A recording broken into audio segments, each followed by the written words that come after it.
Yes, ikiwa imesalia siku moja tu kuelekea siku ya mchezo wa pili kwa wekundu wa Msimbazi Simba ambao wanakwenda kucheza na Jamus kutoka Sudani Kusini. Hii ni ripoti kutoka hapa Kigali, Rwanda, ambapo miamba hii inapatikana na mchezo huo unakwenda kupigwa katika uwanja wa Pele Kigali hapa Rwanda, maeneo ya Nyamirambo. Sasa kuna vitu vingi sana vya kuviangalia kuelekea katika mchezo huu, na hapa tunakwenda kuangalia wekundu wa Msimbazi ndani ya Rwanda. Ni ripoti hii kutokea hapa Rwanda na kile ambacho kinaendelea.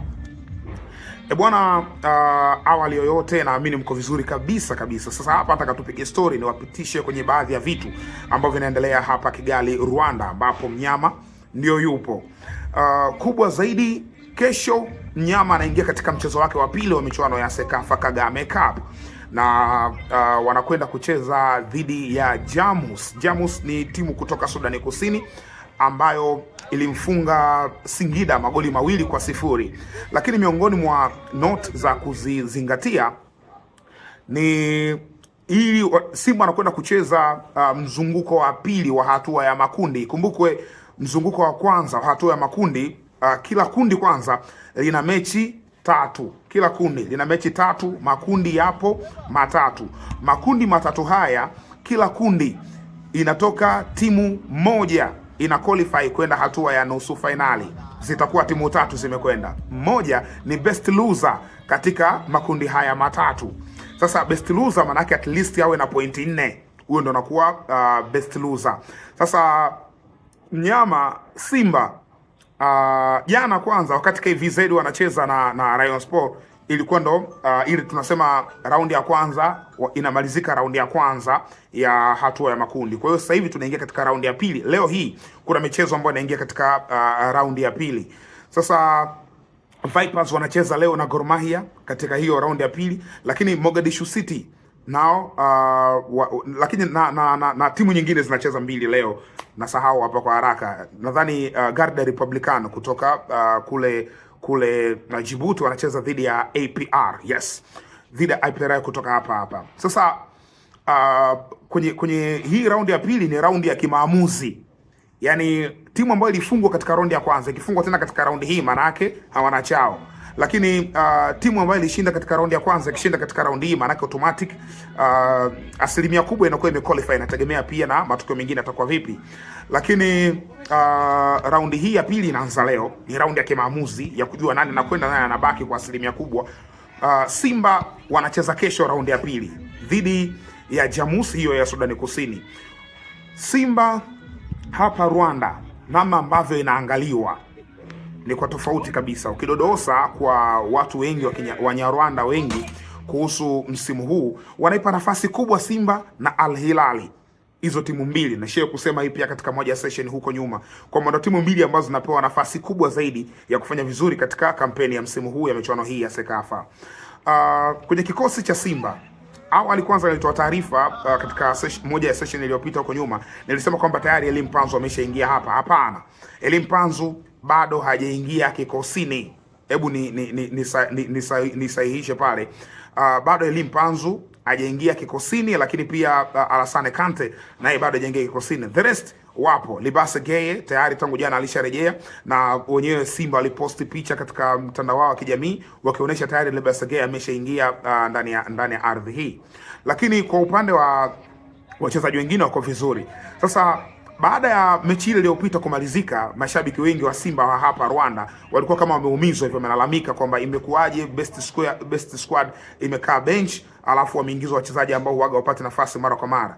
Huo ulikuwa ni mtazamo ambao wamejaribu kuutoa, lakini tukienda in reality unaona ni Simba ambayo Nyarwanda wanaipiga picha kubwa sana, na unauliza kwa nini? Unajua hapa Rwanda pia hata hivi visimbuzi vya Azam TV vio vya kutosha. Miongoni mwa timu ambayo imechagiza hivi visimbuzi kununuliwa, Simba miongoni mwao. Why? Nilijaribu kuongea na afisa habari wa Ferwafa, shirikisho la soka la hapa Rwanda, anaitwa Robin Ngabo. Aliniambia kwamba Wanyarwanda wengi walikuwa shocked, walikuwa surprised na Simba kufanya vizuri kimataifa. Yaani timu kutoka katika ukanda wetu tunafahamu kwamba katika ukanda wetu timu ambayo imekuwa at least ikifanya vizuri ni Al Hilali ya Sudani. Ndio wenyewe wamekuwa wakifika katika hatua za mbali, at least na El Merreikh ya Sudani huko kuna ndio at least walikuwa wanafanya vizuri. So kuona timu kutoka Tanzania ambayo wakiipiga picha Tanzania na wao wanaona kama wapo kwenye level moja, inaanza kufanya vizuri katika michuano ya CAF. Hapo nazungumzia 2018 19, Simba inafika mpaka hatua ya makundi kwa mara ya kwanza baada ya miaka mingi kupita. Ilikuwa ni shock kwao, waliona inawezekanaje timu ya Tanzania inafanya hiki kitu. Wanafahamu kuhusu Simba na ukubwa wake, lakini walikuwa kama surprised hivi. Kwa hiyo walichoamua ukifanya ni kuifuatilia ile Simba, wakaamua kuifuatilia. Pia kulikuwa kuna wachezaji wao pale bora, the like of Medi Kagere that time walikuwa tayari uko Simba. Haruna Niyonzima naye alikuwa yuko Simba. Hao ni wachezaji ambao wanapendwa sana hapa Rwanda. Kwa hiyo wakaamua kuifuatilia ligi ya Tanzania, wakaamua kufuatilia kikosi cha Simba kwa pamoja. So hata hapa Rwanda wana mashabiki wao wengi. Kwa hiyo matokeo tofauti na ushindi inakuwa kama yamewateza nguvu, kama disappoint kwa upande wa kikosi cha Simba. Mechi inayokuja ni mechi muhimu sana kwa Simba, lakini unakwenda kucheza na mpinzani ambaye ukisikia jina lake utashangaa. Ni Jamus kutoka Sudani Kusini. Hiyo inaweza kukusurprise, ikakushangaza. Lakini Jamus kuna fedha nyingi sana ambazo wameziweka mpaka kushawishi baadhi ya nyota wakubwa kwenda pale. Unajua nyota ambao wako nao sio kawaida. Wana Kelvin Muhire ambaye alikuwa MVP wa ligi kuu ya Rwanda misimu miwili iliyopita akiwa na Rayon Sport. Ametoka hapa, one of the best midfielder wako naye pale. Wana top scorer wa ligi kuu ya Mauritania, Diallo yuko pale anacheza. Wana mfungaji bora wa ligi kuu ya Kenya msimu uliopita, yuko pale anacheza. Wana MVP kutoka katika hizi ligi nyingi za haya mataifa madogo ya kimpira. Lakini wana Judith Mugabe kutoka Uganda, naye yuko pale. Na nyota wengine mbalimbali. Wana mataifa mengi sana Jamus, kwa sababu wana hela. Jamus mane iko mane. Sasa mechi yao dhidi ya Simba haiwezi kuwa mechi rahisi. Simba anaenda kwenye ile mechi akiwa favorite kwa sababu ya ukubwa wake, lakini Jamus wenyewe wamesema kabisa. Tuna walianza na Singida, walisema huyu Singida tutampasua, walisema Singida watampasua. Nilikuwa nikiongea na viongozi wa Jamus na kweli wakafanya hiko kitu.